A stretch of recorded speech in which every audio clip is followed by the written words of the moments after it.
continue our coverage of UNGA, the final day of the United Nations General Assembly's 80th session, which is now officially underway.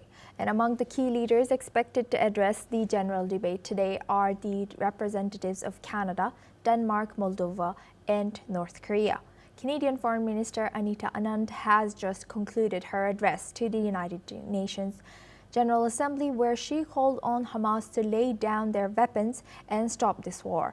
These developments come as international pressure on the belligerents in the two major conflicts on our planet ramps up across the board. Representatives of Denmark, North Korea, and Nepal are also expected to address the UNGA before General Assembly President Annalena Baerbock's closing remarks. Now for this discussion, we are joined by Thomas Porteous. He's my colleague and correspondent, joins us live from New York. Good to see you, Thomas, thank you for joining. Now, Canada has pledged to address global challenges with the understanding that no nation can solve problems alone. Oh, what do you think? What does this suggest? Well, yes, Asuma, it comes down to the issue of countries working together. Of course, the United Nations, where every single country and nation on the planet is meant to have the same say.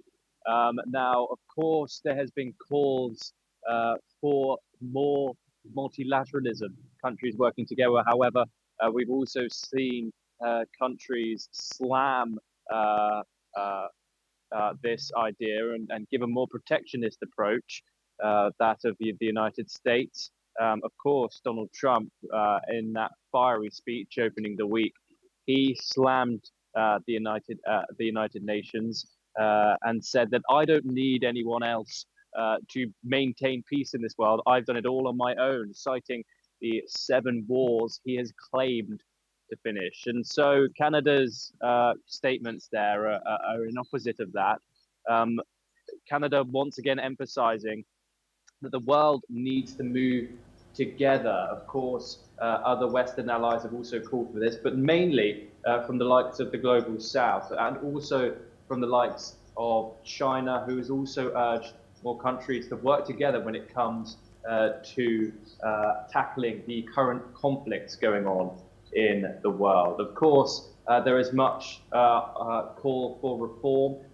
This is the 80th anniversary of the United Nations, after all, and its structure remains 80 years old, and so many states, nations are calling for this organization to be reformed. And until there is a United Nations structure that can be brought into the year of 2025, it's unlikely to see this organization being really effective in stopping these ongoing wars. Skirmishes and hostilities will continue and be left to bilateral diplomacy.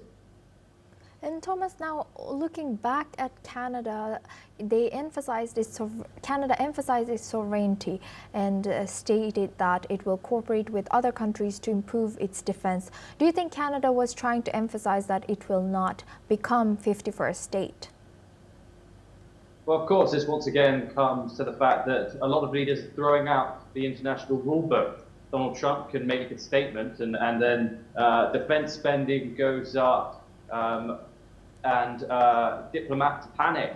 Of course, Donald Trump, not your natural leader, but has really shaken the world up when it comes to making these statements. Of course, this rhetoric has toned down a bit recently, but of course it was referenced in that United Nations General Assembly speech. Mark Carney, the Prime Minister of Canada, much campaigned and won a huge victory on the basis that he will tackle Donald Trump and face him head on.